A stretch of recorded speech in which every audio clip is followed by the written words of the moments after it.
Muy buenas a todos, estamos aquí una vez más en este nuestro programa Super 8 y hoy tenemos a un invitado la mar de especial, sin duda de 10 de 10. Un director de cine que ahora se dedica a ser profesor en la Escuela de Imagen y Sonido de Vigo. Con todos ustedes, Alfredo García. Muy buenos días. Muy buenas, un placer tenerte por aquí, Alfredo. Igualmente, un placer. Le haremos una serie de preguntas divididas en dos bloques. El primer bloque nos vamos a centrar más en la realización de los alumnos en unos cortos que hicieron para el segundo año. Y en el siguiente bloque nos vamos a centrar más en preguntas más personales, laborales, no sin antes entrar a cabecera.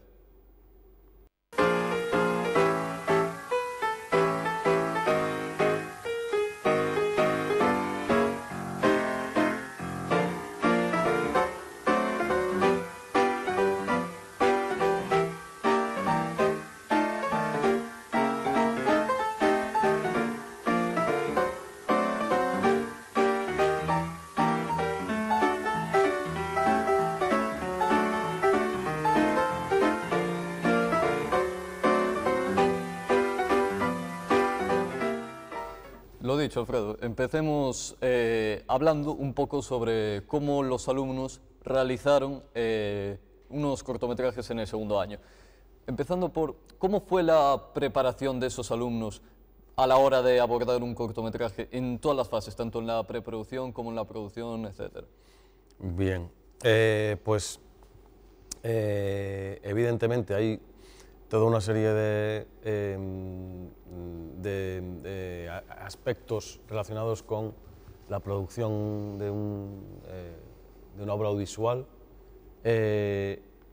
Todos estos aspectos son aquellos que los alumnos deben entender y asimilar para poder afrontar una producción audiovisual, y durante el primer año, pues básicamente de lo que se trata es de asimilar esos conceptos, es decir, principalmente el lenguaje cinematográfico, que es la base de la construcción de esas obras, ¿no? y además del lenguaje cinematográfico, un poco la mecánica de la producción, que es muy específica y que hay que conocer, hay que saber cómo funciona a la hora de preparar y de preproducir, evidentemente, una obra audiovisual. Ya que tú, Alfredo, has sido uno de los pioneros en el cine gallego, ¿cómo notaste el ambiente de trabajo? ¿Crees que se asemejó lo suficiente a una producción profesional? Empieza a parecerse, sí, evidentemente. Es decir, por suerte, en la mayor parte de los casos, todo el mundo sabe más o menos qué es lo que tiene que hacer, cuál es su función, dónde están sus responsabilidades. Evidentemente se trata de un rodaje no totalmente profesional, porque podríamos decir que la profesionalidad se adquiere no solo con la adquisición de conocimientos teóricos, sino con la propia práctica. Es decir, antiguamente, antes de que existiesen los estudios relacionados con la producción audiovisual, la cinematografía, etc., el método de trabajo para entrar en esa industria, pues era el del meritoriaje, ¿no? Decía, la base de empezar muy abajo, ir aprendiendo, ir subiendo en el escalafón hasta llegar a los puestos de más responsabilidad. Hoy en día, pues por suerte, hay una serie de estudios relacionados con esta industria, y eso permite, pues, preparar a la gente para afrontar esas responsabilidades. Pero evidentemente la práctica es algo, o sea, y la experiencia se adquiere con la práctica, evidentemente. ¿Y cuál crees que fue el punto que más pudo llegar a flaquear en cuanto a la realización de estos cortometrajes? Teniendo en cuenta que no eran expertos, ni mucho menos. A ver, desde el punto de vista por ejemplo, de la dirección, hay muchas cosas que suelen ser, digamos, los puntos débiles al principio, ya digo, porque evidentemente la experiencia es lo que nos da después la seguridad. Uno de esos aspectos es la capacidad de abstraerse del espacio real, es decir, la capacidad que tenemos de reconocer el espacio donde rodamos para convertirlo en el espacio cinematográfico, que es el espacio del encuadre. Entonces, eso es algo que muchas veces cuesta. Igual que el trabajo, por ejemplo, con los actores. Es algo que también, en un principio, es un aspecto bastante complicado porque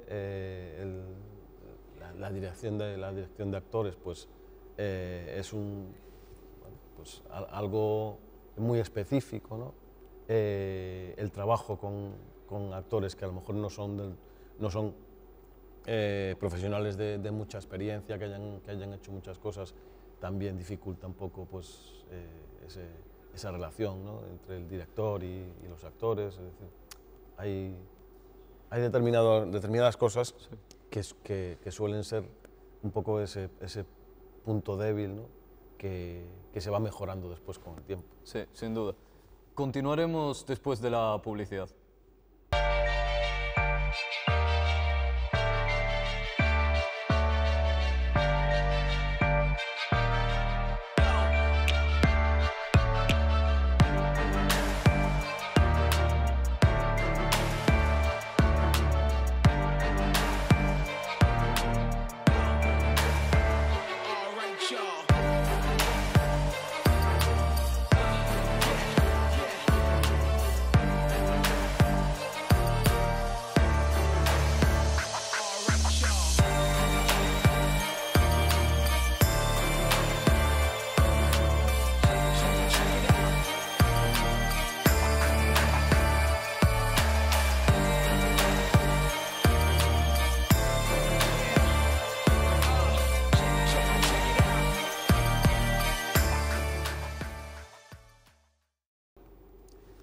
Pero para concluir este bloque, Alfredo, en general, ¿quedaste satisfecho? Sí, digamos que siempre hay cosas a mejorar, cosas a corregir. Los resultados suelen ser de nivel irregular porque hay trabajos que quedan mejor, trabajos que quedan, pues, quizá que podrían quedar con un acabado pues, más óptimo, ¿no? Pero en general quizá habría que diferenciar entre lo que sería el resultado final, entendido desde un punto de vista objetivo, y cómo se llega a ese resultado final. Es decir, cuál es el proceso a través del cual se llega a ese resultado, que muchas veces es lo que en realidad es lo que hay que valorar, ¿no? Es decir, ese trabajo que permite llegar al final, permite concluir una producción que, a pesar de todos los imprevistos, de todas las dificultades que pueda haber, que evidentemente siempre hay y siempre surgen, ¿no? Entonces, pues bueno, hay que valorar no solo el resultado final, sino todo el trabajo previo que permite llegar ahí, a ese resultado final. Bueno, pues seguro que gracias al trabajo y esfuerzo de los alumnos de segundo, seguro que acaban quedando cortos, por lo menos favorables. Ahora pasaremos con el segundo grupo de preguntas, segundo bloque, en el que lo enfocaremos más a un ámbito personal y laboral, como bien dije, empezando para que todos nos hagamos una idea, ¿en qué consiste la labor de dirección cinematográfica? Bueno, ¿cómo lo explicaría? Yo siempre digo que un director de cine hace sobre todo dos cosas, que es tomar decisiones y contestar preguntas. ¿Por qué? Porque el director se supone que es la persona que tiene la visión global de las cosas. Es decir, es la persona que de alguna manera tiene la posibilidad de ver la película antes de que esté hecha, o debería poder ver la película antes de que esté hecha. Y por lo tanto, su trabajo es, por un lado, coordinar el trabajo del resto de los equipos para que, de alguna manera, todos esos jefes de equipo que están realizando la parte que les corresponda sea coherente con el resto. Es decir, que el director de fotografía haga la misma película que el director artístico, que el músico, que todos esos esfuerzos que el director se encarga de poner en común pues vayan en la misma dirección, evidentemente. ¿Consideras que un director que es guionista tiene una visión, tiene mejor visión para hacer la película que uno que simplemente es director? No, no necesariamente. No necesariamente. Un guionista, a ver, el trabajo del guionista está muy próximo a lo que sería la primera visión del director. Es decir, un guión es una herramienta y el guión literario tiene que ser muy visual, precisamente porque se trata de una herramienta para construir después una narración audiovisual. Entonces el guionista de alguna manera también está viendo en su cabeza esa primera versión de la película, ¿no? Pero a la hora de convertir ese guión en una serie de imágenes y sonidos que tienen sentido y que construyen una narración, el director tiene su propia visión. Sí. Y evidentemente la mayor parte de las veces cuando un director se hace cargo de un guión, es decir, un productor contrata a un director para que dirija un determinado guión, tiene por lo menos una cierta libertad para adaptar ese guión a lo que él considera que es la mejor versión de esa historia, ¿no? De la historia que se está contando en ese guión. Para hacernos una idea, veamos un making of sobre el proceso de creación.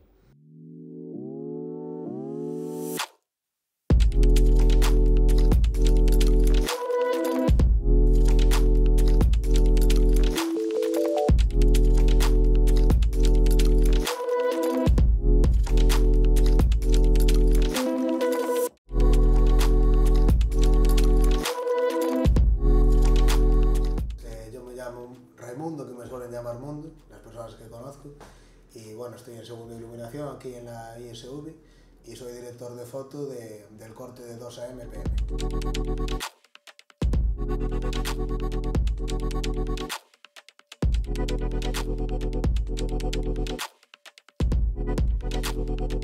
Los problemas que tuvimos con la cámara fueron del tema del gimbal, del estabilizador, que a veces le costaba soportar el peso de la cámara de forma correcta, entonces había algunas vibraciones, no quedaba exactamente como yo lo quería y tuvimos que repetir bastantes veces.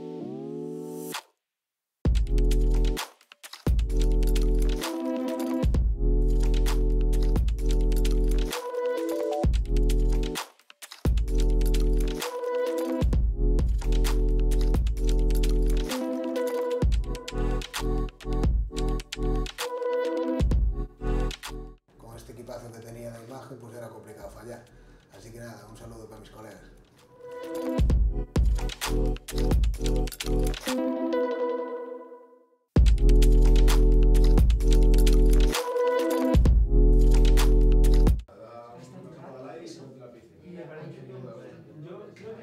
Y no me hacen ni puto caso, ni un cargador. No, tengo para la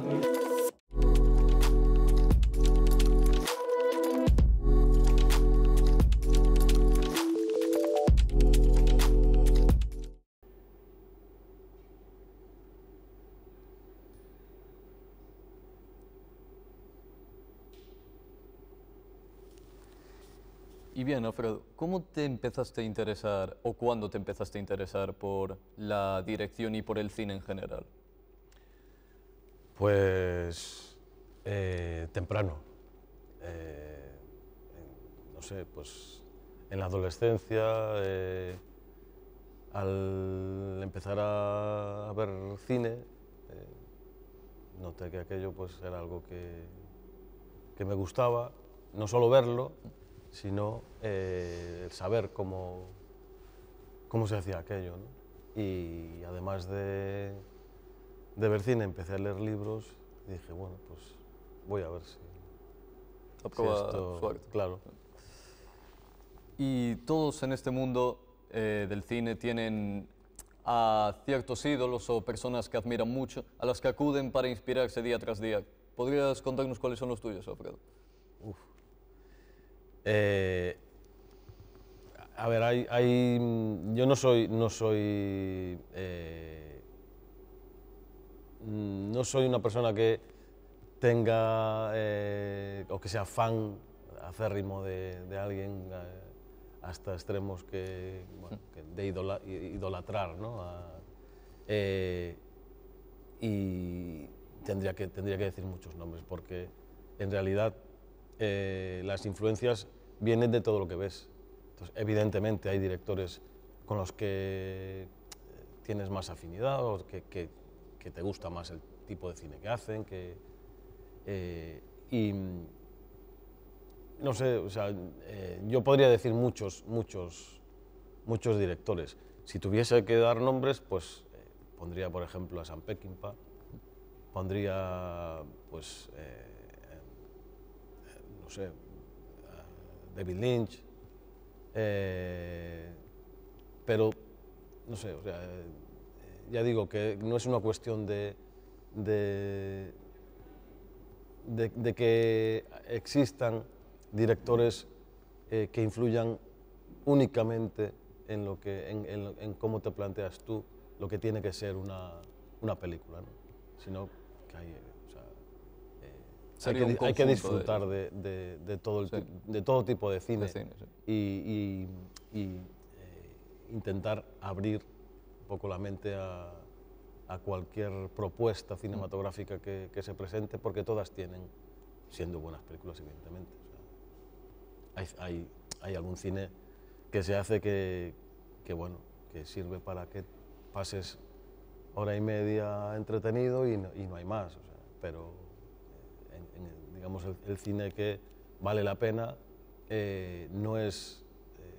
hay mucha variedad en ese cine que puedes pues ver películas de un director japonés, puedes ver de un director alemán, de un director francés, de un director americano, de un director español, es decir... ¿Y consideras que en el cine actual habría lo que se podría considerar genios? Genios. Genios hay pocos, o hubo pocos.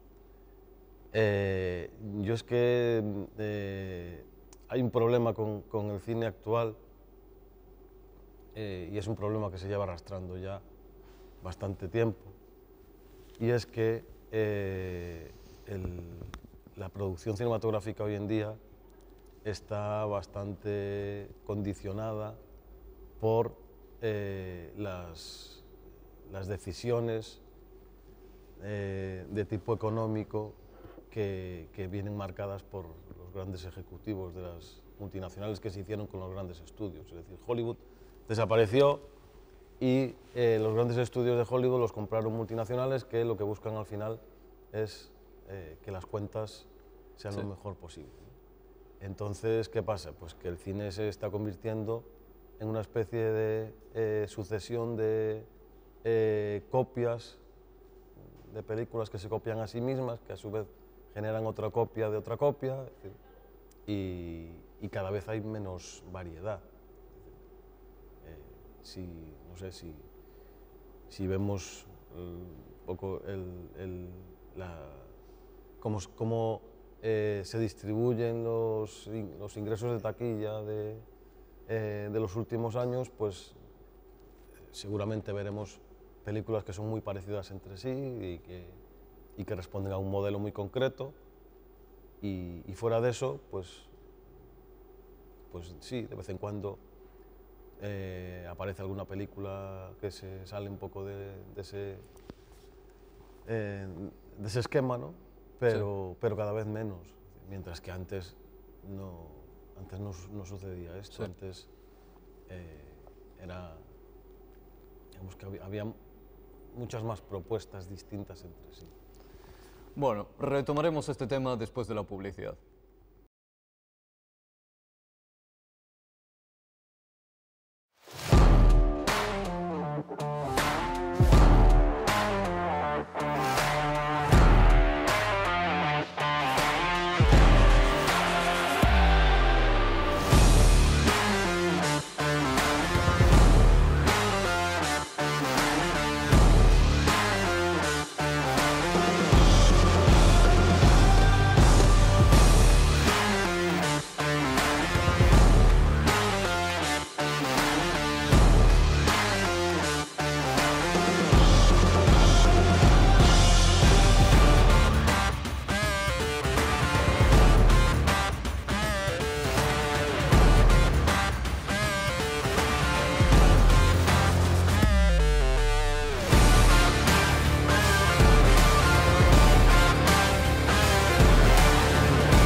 Bueno, y vayamos un poco más hacia el futuro, en cuanto al estado del cine en un futuro, ¿cómo lo ves? Sobre la profesión más enfocado. A ver, por un lado, yo soy optimista en el sentido de que cada vez hay un mayor consumo de productos audiovisuales. Lo que está cambiando, evidentemente, es la manera de consumir esos productos audiovisuales. Pero la necesidad de producción se va a mantener, incluso se ve que está creciendo, que está aumentando. Las plataformas como Netflix y similares, ¿no? Pues cada vez producen más. ¿Por qué? Porque el público demanda consumir este tipo de producto audiovisual. Entonces, en este sentido, yo creo que la industria es una industria que está fortalecida y que va a necesitar de gente, y eso es bueno evidentemente para pues, todos aquellos que se deciden a estudiar pues, cualquier tipo de título relacionado con el audiovisual, porque al fortalecerse ese mercado de trabajo, pues ofrecerá muchas mayores salidas, claro. ¿Y crees que el tema de las IAs, las inteligencias artificiales, pueden afectar a la producción cinematográfica? Al afectar de alguna manera van a afectar. Ahora, el cómo ya es otra cosa. Hay determinadas partes de los trabajos que quizás sí puedan ser ayudadas por la inteligencia artificial, porque eso permitirá, pues, a lo mejor ser más eficaces o pues, bueno, sustituir trabajos que a lo mejor llevarían más tiempo, ¿no? Pero yo creo que hay otros que